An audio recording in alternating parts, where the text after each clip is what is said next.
खुशहाल जीवन का सरल मार्ग, simple way for happy life. इसका पहला तरीका है don't judgemental with any people. किसी के बारे में अपनी राय मत बनाइए। जब तक आप किसी के बारे में पूरी तरह से न जान जाएं, तब तक आप उस व्यक्ति के बारे में अपनी राय न बनाएं।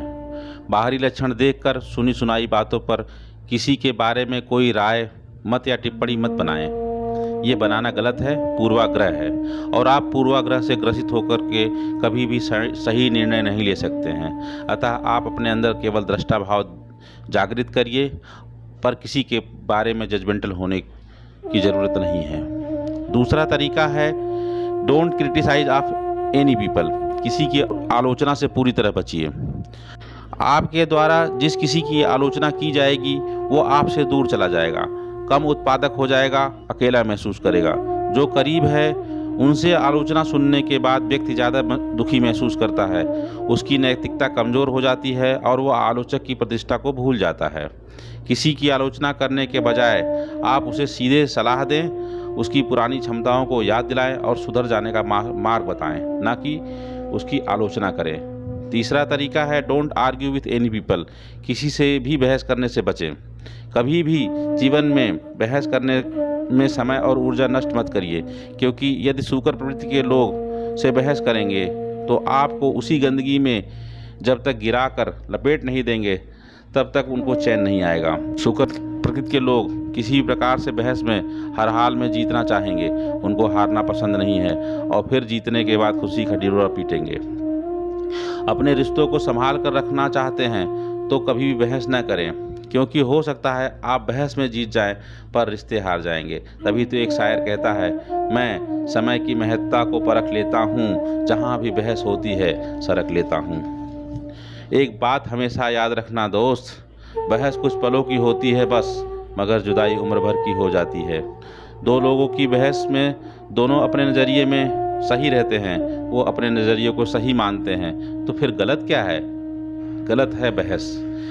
यदि सामने वाला हार जाएगा तो वो दोबारा हमला करेगा और यह सिलसिला बार बार चलता रहेगा। इसलिए बहस कभी मत करिए। चौथा तरीका है don't comparison with others to yourself. अपनी तुलना किसी और से मत करिए। जो आपसे आगे है उनसे तुलना करने में आपको अपनी उपलब्धियां कम लगेंगी, हारा हुआ महसूस करेंगे, हीन भावना से ग्रसित हो जाएंगे और आपकी खुशियां चली जाएंगी। तुलना आप दूसरों के रिजल्ट से, परिणाम से और जो मौजूदा हालात में है उससे करेंगे तो आप अपने आप को कमज़ोर पाएंगे, क्योंकि हर मनुष्य अपना बेस्ट देता है और उसे ही प्रदर्शित करता है, जबकि अपनी कमियों को छुपाता है। कोई उच्च पद पर आसीन है आज तो ये आपको दिखाई पड़ रहा है, पर उसकी 15 साल की मेहनत, दर्द, त्याग और परेशानियाँ उसको आपको दिखाई नहीं पड़ रही हैं। आप वृक्ष के बीज हैं और कोई झाड़ियों का बीज है। शुरुआत में दोनों एक साथ जमते हैं तो आप तुलना करेंगे तो दबाव में आ जाएंगे, क्योंकि झाड़ियाँ जल्दी बड़ी हो जाएंगी और वृक्ष तो अभी शुरुआत भी नहीं कर पाएगा, क्योंकि वृक्ष पहले ज़मीन के अंदर अपनी जड़ों को फैलाता है, मजबूत करता है।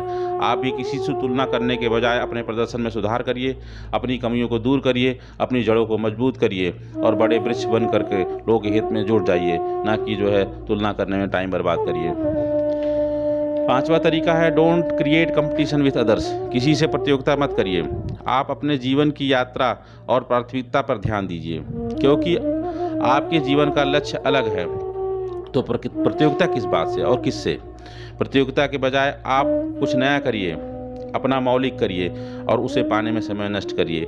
प्रतियोगिता के बजाय अपने प्रतियोगी से प्यार करिए, उसकी गलतियों से सीखिए, उसे धन्यवाद करिए, क्योंकि उसकी वजह से आप दौड़ में शामिल हैं। हर पल कुछ नया कर रहे हैं ताकि आपका प्रतियोगी आपसे आगे न निकल जाए। अपने को मजबूत बना रहे हैं ताकि प्रतियोगिता में बने रहें, और प्रतियोगिता करनी है तो सिर्फ अपने आप से करिए, दूसरे से प्रतियोगिता नहीं करनी है। यहाँ छठा तरीका है don't irritate anyone at any time. कभी भी किसी को मत चिढ़ाइए। किसी को गुमराह करने या चिढ़ाने का समय आपके पास है तो इसका मतलब आप लक्ष्यहीन हैं। आपके जीवन में समय का कोई मूल्य ही नहीं है। लोगों को गुमराह करने में, बेवकूफ़ बनाने में बहुत खुश हो रहे हैं तो आप अपने लिए दुख आमंत्रित कर रहे हैं, क्योंकि परेशान व्यक्ति अपने आप को अपमानित महसूस करेगा, आपसे नफरत करेगा, जीवन में कभी भी आपके काम नहीं आएगा। इसीलिए तो एक कहावत कही गई कि जो दूसरों के लिए गड्ढा खोदते हैं उसमें स्वयं ही गिर जाते हैं। इसलिए आप अपनी यात्रा पर ध्यान दीजिए, आनंद में रहिए, जो जैसे खुश रहना चाहता है उसे उसकी खुशी में मस्त रहने दीजिए और आप अपनी खुशी में मस्त और व्यस्त रहिए।